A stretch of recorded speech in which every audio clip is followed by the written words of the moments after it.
तो ये कहानी एक ऐसी सांप की है जो एक लड़की को बचाता है अपनी ही मलिका से। कहानी के शुरू में हम एक पहाड़ को देखते हैं जहाँ पर बहुत सारे सांप थे। हम एक आवाज सुनते हैं जो कह रही थी कि जब से दुनिया बनी है इंसान अपनी मोहब्बत को धोखा देता आया है। बहुत सालों पहले सांपों की मलिका ने कहा था कि ए इंसान मुझसे मोहब्बत न करना। एक इंसान को सांपों की मलिका शाहमरान से मोहब्बत हो गई, पर उस आदमी ने शाहमरान को धोखा देकर मार दिया, जिसके बाद उसके पास पछतावे और दुख के अलावा कुछ न बचा। फिर इसके बाद बहुत से सवाल उठे, क्या इंसान ही है जो हमेशा धोखा देता है? वहीं पर हमें एक आदमी दिखाया जाता है जो पहाड़ से कूदकर अपनी जान दे देता है, पर फिर भी वो नहीं मरा था। और ये वही आदमी था जिसने शाहमरान को धोखा दिया था। अब ना तो उसको मौत आती थी और ना ही वो सुकून की जिंदगी जी रहा था। फिर इसके बाद कहानी में हमें एक लड़की दिखाई जाती है जिसका नाम सासू था।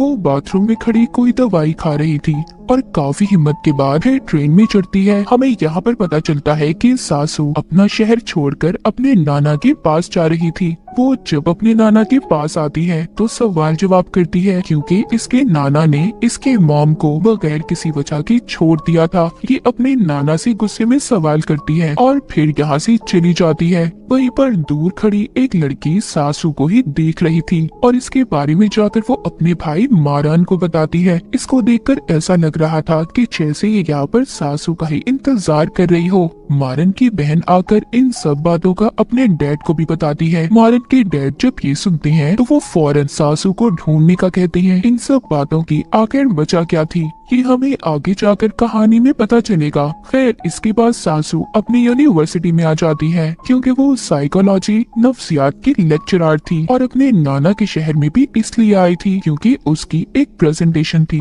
जब उसकी सीनियर ये प्रेजेंटेशन सुनती है तो वो उसको कहती है कि तुम एक सेमेस्टर यहाँ पर रहकर क्यों नहीं पढ़ाती। सासू ने भी मना नहीं किया था और इस बात को मान जाती है। जब ये यूनिवर्सिटी से वापस आती है तो इसके नाना इसके पास आते हैं और इसको बताते हैं कि तुम्हारी मॉम जानती थी कि मैं कहाँ पर हूँ, इसीलिए वो मुझे खत भी लिखा करती थी। वो सबूत के तौर पर सासू को सारे खत देते हैं। जब सासू को ये पता चलता है अब वो सोचती है तो फिर उसकी मॉम इतनी ज्यादा परेशान क्यों रहती थी। सासू ये सब जानने के लिए अब हिम्मत करके अपनी मॉम के खत को पढ़ने लगती है, जिसमें उन्होंने बिल्कुल ऐसा ही लिखा था जैसा अब सासू की हालत थी। ना उनको नींद आती थी और ना ही सुकून, अजीब अजीब सपने आते थे। सासू जब सो गई थी तो देखती है उसकी मॉम बहुत ज्यादा मुसीबत में है। तभी ये नींद से जाग जाती है। अब इसको नहाना था, पर इसको पता चलता है कि जिस होटल में ये रह रही थी वहाँ वॉशरूम में पानी नहीं आ रहा था, इसीलिए ये झील पर जाकर नहाने लगती है। पर तभी अचानक से एक तेज हवा का झोंका आकर सासू के कपड़े भी दूर उड़ा ले गया था। वहीं पर मारन भी था। सासू मारन से मदद मांगती है और यहाँ पर होती है इनकी पहली बार मुलाकात। मारन जब घर जाता है तो अपने घर वालों पर बहुत गुस्सा होता है, क्योंकि इन्होंने जानबूझकर इसको झील पर भेजा था। क्योंकि मारन के घर वाले ये कहते थे कि एक भविष्यवाणी पेशन गोई एक सच है जिसके लिए मारन को सासू से मिलना होगा। पर मारन इन बेवजह की बातों पर यकीन नहीं करता था, इसीलिए वो अपने घर वालों से भी गुस्सा हो रहा था। उसी रात सासू एक त्योहार में जाती है जहाँ पर वो एक औरत को लॉकेट बेचते हुए देखती है जो सबको शाहमरान की कहानी बता रही थी कि वो वापस आएगी और फिर से मोहब्बत को जिंदा करेगी। सासू भी इन बातों पर यकीन तो नहीं करती थी, पर फिर भी न जाने उसे क्या हो गया था। वो लॉकेट को खरीद लेती है। तभी उसको वहाँ पर एक सांप की आवाज आती है और ये जलती हुई आग के पास चली जाती है, पर अचानक से वो आग भड़क गई थी। चारों तरफ आग लग जाती है और वहीं पर सासू बेहोश हो जाती है। मारन वहाँ पर आकर उसे बचा लेता है और उसको उसके नाना के घर पर छोड़ देता है। सुबह जब सासू उठती है तो अपने नाना से पूछती है कि मैं यहाँ पर कैसे आई। वो बताते हैं कि मैंने तो तुम्हें सोते हुए देखा था तो मुझे लगा तुम खुद आई होगी। तभी सासू सामने घर में जाती है जो मारन का था। ये उससे पूछती है कि कल रात क्या हुआ था, पर वो तो साफ मुकर दिया था कि ऐसा कुछ नहीं हुआ, न कोई आग लगी न मैंने तुम्हें बचाया। सासू अब काफी परेशान हो चुकी थी। उसे सब जानना था कि उसके साथ हो क्या रहा था। इसके बाद हमें मारन की फैमिली दिखाई जाती है जो बैठे बात कर रहे थे कि आग ही उस प्रेडिक्शन, उस भविष्यवाणी की पहली निशानी है। सासू ही वो लड़की है जो हमारे काम आ सकती है। पर मारन यहाँ पर अभी भी अपने डैड की बातों के सख्त खिलाफ था। वो कहता है कि आपकी फजूल भविष्यवाणियों की वजह से किसी की भी जिंदगी को ऐसे खतरे में नहीं डालूंगा, क्योंकि वो जानता था कि अगर सासू उससे प्यार करने लगी तो उसको बहुत बड़ी कीमत चुकानी होगी। उधर सासू अपनी सारी दवाइयाँ फेंक देती है क्योंकि उसे ऐसा लग रहा था कि ये दवाएं उसके दिमाग पर गलत असर कर रही हैं। उसे वो सब भी दिखाई दे रहा है जो असर नहीं है। दूसरी तरफ हमें पता चलता है कि मारन कोई आम लड़का नहीं था, बल्कि वो एक इच्छाधारी नाग था जो सांप और इंसान दोनों था, और उसकी फैमिली में भी सारे सांप थे। इसके बाद एक जगह पर कुछ लोग दिखाए जाते हैं जो शामरान के किले पर ट्रिप पर गए थे, पर न जाने उन्हें क्या हो गया था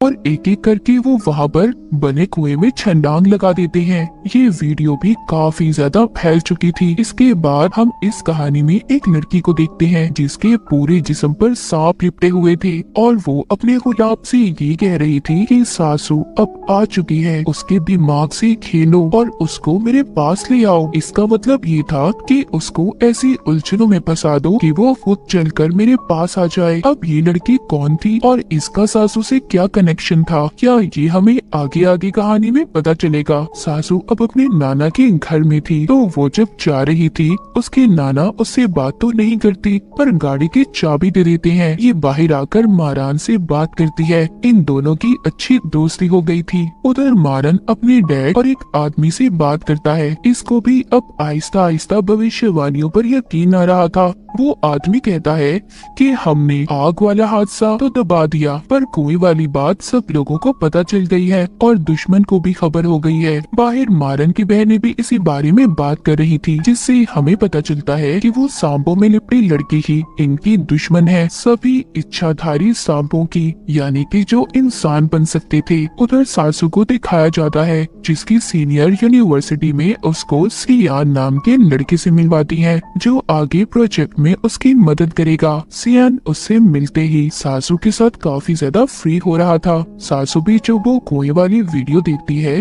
तो डर जाती है। तभी उसको ख्याल आता है कि उसने जो त्योहार वाले दिन लॉकेट खरीदा था वो कहाँ है। वो उस आग वाले हादसे में गुम हो गया था, इसलिए ये अब उस स्टॉल वाली औरत को ढूंढने मार्केट में जाती है, जहाँ पर इसे औरत तो नहीं मिलती पर एक आदमी अपना पीछा करता दिखाई देता है जिसने काले रंग के कपड़े पहने हुए थे और अपना चेहरा ढका हुआ था। ये देखकर सासू जब उसके पीछे जाती है तो वो गायब हो गया था। वहीं पर एक और आदमी था जो सासू से काफी बदतमीजी कर रहा था और उसको वहाँ पर जितने भी लोग थे अजीब नजरों से देख रहे थे। सासू सब देखकर बहुत ज्यादा परेशान हो जाती है। रास्ते में उसे मारन मिलता है जिसे मिलकर ये सब बताती है। मारन इससे कहता है कि तुम्हें वापस घर चले जाना चाहिए, ये जगह तुम्हारे लिए खतरनाक है। पर उल्टा सासू उसकी बात समझने की बजाय उससे कहती है तुम मेरे बारे में जानते ही क्या हो जो मुझे ऐसी नसीहतें कर रहे हो। मारन कहता है मैं देख सकता हूँ तुम डरी हुई हो। ये सुनकर सासू खामोश हो गई थी क्योंकि सच में ऐसा था।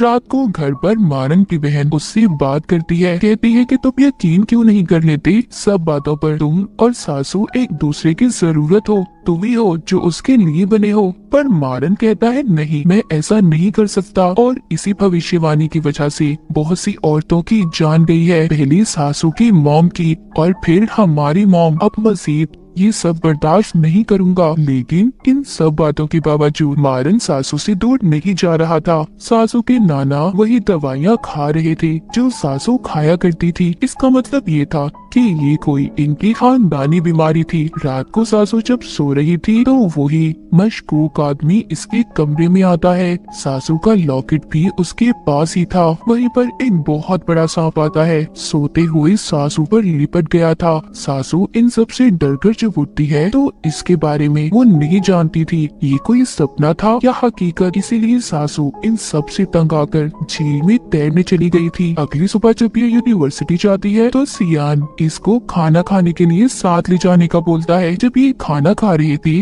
तो सासू जब वॉशरूम जाती है इसको वहाँ से सांपों की आवाज आ रही थी।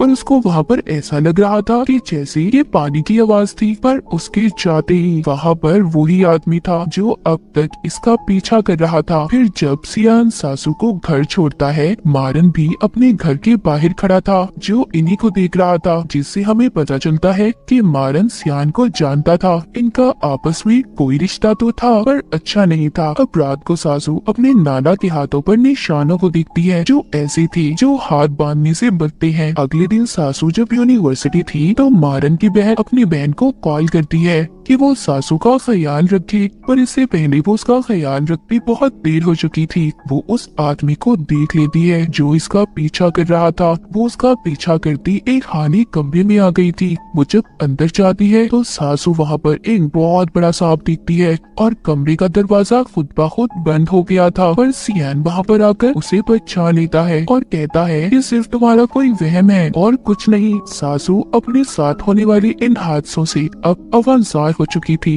वो अपने घर चली जाती है, पर तभी हमें यहाँ पर पता चलता है कि सियान भी एक सांप था जिसको सासू का ख्याल रखने के लिए भेजा गया था। उधर मारन के डैड के पास एक बूढ़ा आदमी आता है जो उन्हें बता रहा था कि एक बदले की भू शामरान के किले से नहीं बल्कि यहीं से आ रही है। ये सांप अब भविष्यवाणियों पर यकीन नहीं करते और अगर उनकी असलियत इंसानों के सामने आ गई कि हमारे जैसे सांप उनके दरमियान में रहते हैं तो किसी के लिए भी अच्छा नहीं होगा। वो बूढ़ा आदमी कहता है अगर दोबारा से इंसान और सांपों के दरमियान मोहब्बत ना हुई तो शामरान वापिस नहीं आ पाएगी और हम सबके साथ बहुत बुरा होगा। उधर सासू अपनी मॉम का अगला खत पढ़ती है जिसमें लिखा था कि उन्हें नींद में चढ़ने की बीमारी है और यही वजह थी कि वो खुद को बांध कर सोती थी। तभी सासू को उसके नाना के निशान याद आते हैं। इसे पता चलता है कि ये बीमारी उसकी मॉम और उसे विरासत में मिली है। जब वो चेक करती है तो उसे अपने नाना की अलमारी से दवाइयाँ भी मिलती हैं। रात को जब उसके नाना घर आते हैं तो सासू बहुत ज्यादा नशे में थी। वो अपने नाना से कहती है कि आपकी वजह से मेरी और मेरी मॉम की जिंदगी खराब हुई, पर उसके नाना उसको चुप करवाते हैं। तभी मारन जब ये देखता है कि सासू कितने नशे में है तो वो उसके पास आ जाता है, पर सासू उसके साथ अजीब हरकतें कर रही थी। जब सुबह होती है तो मारन कुर्सी पर बैठा सो रहा था। सासू उसके पास जाती है। वो उसको बताता है कि कल रात तुम नशे में थी और मैं चाहता तो तुम्हारा फायदा उठा सकता था, पर मैंने ऐसा नहीं किया। जब सासू अपने नाना के साथ भेंट कर रही थी तो दोनों एक दूसरे को अपनी बीमारी के बारे में बताते हैं। वो दोनों अब अपना रिश्ता ठीक करने की कोशिश कर रहे थे। सासू अब मारन के पास जाती है। ये दोनों एक दूसरे को पसंद करने लगे थे, पर जब मारन सासू के साथ था तो महसूस करता है जैसे उसके पास कोई सांप हो और मारन ने उस सांप को पकड़ भी लिया था। ये जब अपने डैड के पास आता है तो उसके डैड कहते हैं कि आखिर ये सांपों की लड़ाई कब तक चलती रहेगी। उधर हमें दिखाया जाता है कि सियान सासू से मिलने आता है। जब ये वापस घर जा रहा था तो हमें यहाँ पर पता चलता है कि ये उसी आदमी का बेटा था जो मारन के डैड के साथ काम करता था, पर अब सियान भी मारन के खिलाफ था। उसके डैड समझाते हैं कि देखो, जिस बात का कोई फायदा ना हो हमें उस बात को छोड़ देना चाहिए और तुम सासू से दूर रहो। अगली सुबह जब सासू की आँख खुलती है तो वो जंगल में थी, जिसके बारे में उसे खुद भी समझ नहीं आ रहा था कि ऐसा क्यों है उसके साथ। तभी एक सांप आकर उसे काट लेता है। वहीं पर वो मशकूक आदमी भी था जो अब तक इसका पीछा कर रहा था। इससे पहले वो सासू को कुछ करता, मारन आकर उसे बचा लेता है और उसके जिस्म से जहर भी निकालता है। ये उसे अपने घर ले गया था जहाँ पर बाकी का इलाज इसकी बहनी करती है। जब सुबह को सासू को होश आता है तो मारन उसको बताता है कि तुम मुझे बेहोशी में मिली थी, तुम्हें सांप ने काट लिया था। सासू उसकी बातों पर यकीन करके अपने घर तो चली जाती है, पर अब सासू को सब कुछ याद था कि उसके साथ हुआ क्या है, इसीलिए वो सब बातों के बारे में पता करना चाहती थी। उधर जिस सांप को मारन ने पकड़ा हुआ था, मारन उसके पास जाता है और पूछता है कि तुमने ऐसा क्यों किया। वो कहता है कि इंसान हमारे दुश्मन है और जानवरों को अपना गुलाम बनाना चाहते हैं, पर सांप अब ये बर्दाश्त नहीं करेंगे, इसीलिए मैं और मेरी मलिका मिलकर इंसानों के खिलाफ जंग लड़ेंगे। ये अपनी उसी मलिका की बात कर रहा था जो लड़की हमने सांपों में लिपटी हुई देखी थी, और वो जो मशकूक आदमी था जो सासू का पीछा कर रहा था वो भी उसी का भेजा हुआ गुलाम था। मारन कहता है ठीक है मैं मानता हूँ, पर तुम भी जंग लड़ोगे, हम में और इंसानों में क्या फर्क रह जाएगा। वो सांप कहता है कि हमारी मलिका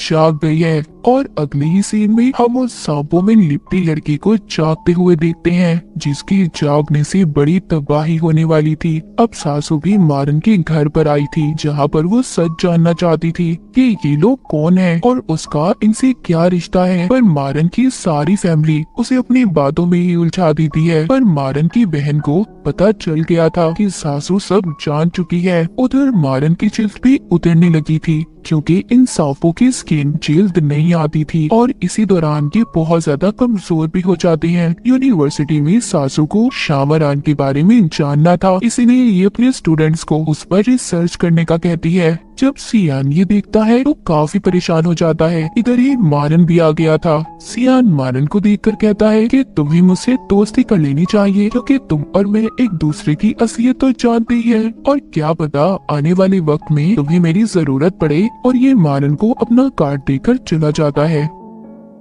मारन सासू को अपनी पुरानी हवेली में ले गया था, जहाँ पर ये उसे झूठ मूठ की कहानी बताता है कि हमारे यहाँ बहुत सारे दुश्मन हैं और हमारी खानदानी लड़ाई बरसों से चली आ रही है। अब इधर हमें दो कहानियाँ बताई जाती हैं। एक तो मारन का पता चलता है कि उसके साथ बहुत से राज जुड़े हैं। उधर सासू की फैमिली जो आज तक कभी सुकून में नहीं रह सकी थी, पर इन दोनों में एक बात सेम थी कि इन दोनों अकेले थे और दोनों को एक दूसरे की जरूरत थी, एक दूसरे को पसंद करने लगे थे। जब ये दोनों साथ थे तो तभी मारन की सांप वाली जिल्द बाहर आने लगी थी। वो सासू के पास से चला जाता है। इसके बारे में उसके दुश्मनों को भी पता चल गया था कि मारन अब कमजोर हो चुका है। तभी ये कॉल करके सियान को बुलाता है और सासू को लेकर चला जाता है।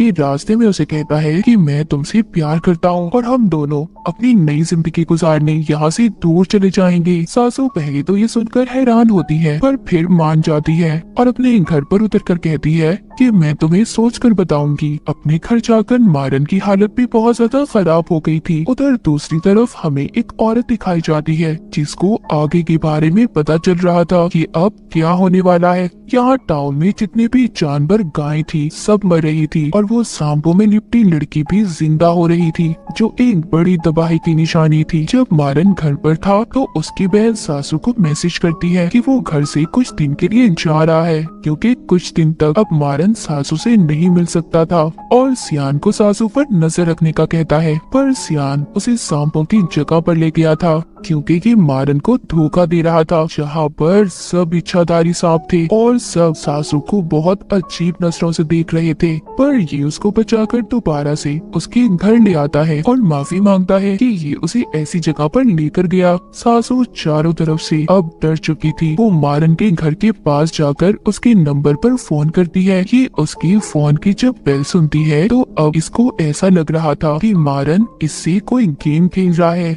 जब रात को सासू अपने नाना और बाकी लोगों के साथ खाना खा रही थी तो उसकी नाना बात करती है कि टाउन में सारे जानवर मर रहे हैं, और तब भी ऐसा हुआ था जब मैंने अपनी बेटी को छोड़ दिया था। सासू जब ये सुनती है तो अब वो मारन के साथ जाने के लिए तैयार थी, इसने उसे हाँ बोल दिया था। पर काफी दिन गुजर जाते हैं, ना तो मारन का कोई मैसेज आता है और ना ही फोन, क्योंकि वो अपनी नई जिल्द के आने की वजह से बेसमेंट में बंद था। रात को सासू जब झील में तैर रही थी तो उसे सियान मिलता है, जो उसको अपने साथ कहीं पर ले जाने का कहता है। तभी यहाँ पर आता है मारन। सासू को कुछ समझ नहीं आ रही थी, क्योंकि सियान और मारन दोनों गायब हो गए थे। वो सांप बनकर लड़ रहे थे। मारन ने सियान को जख्मी कर दिया था, जिसके बाद वो सासू के सामने आता है, कहता है प्लीज मेरे साथ यहाँ से दूर चलो। पर अब सासू डरने लगी थी और मारन से कहती है आखिर सच क्या है, क्या गेम खेलना चाहते हो तुम मेरे साथ। तभी सासू को कॉल आती है,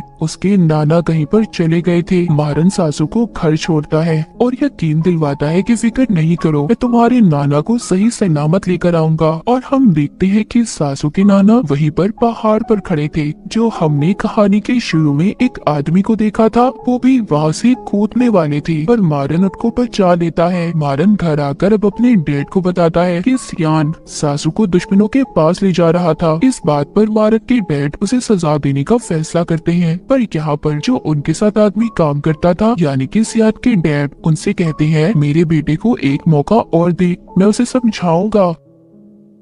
पर जब ये अपने बेटे के पास जाता है तो उसको जख्मी देखकर अब ये भी फैसला करता है कि ये उस काले कपड़ों वाले आदमी का साथ देंगे और सासू को अपनी मलिका के पास लेकर जाएंगे। ये सभी मिलकर सासू की सीनियर को अपने काबू में करते हैं, जो अगले दिन सासू को शामरान की हवेली में ले जाती है, ये कहकर कि उनका कोई ट्रिप है। सासू उसी कुएं के पास जाती है जहाँ पर लोगों ने छलांग लगाई थी। उधर ये अपना गुम हुआ लॉकेट देखती है जो वहाँ पर लटका हुआ था, जिसे लेने के लिए जब ये अंदर जाने वाली थी तभी मारन की बहन आकर उसे बचा लेती है। उधर मारन सियान के पास जाता है और उसे धमकी देता है कि तुम सासू से दूर रहो। वहीं दूसरी तरफ मारन की बहन को सीनियर को देखकर पता चल गया था कि उस पर सांप का असर है। उस पर दुश्मनों ने अपना काबू कर लिया है। जब सासू घर आती है तो इसके नाना का इलाज वही औरत कर रही थी जिसको हमने पहले देखा था, जिसको भविष्यवाणी के बारे में पता चला था। वो अपने नाना को हॉस्पिटल ले जाने का कहती है। सासू अपने नाना को बताती है कि आप मेरे लिए बहुत अहम है। मारन के घर में भी रात को दावत थी जहाँ पर मारन के डैड सबको बुलाते हैं। अब क्योंकि सासू और मारन इतने दिन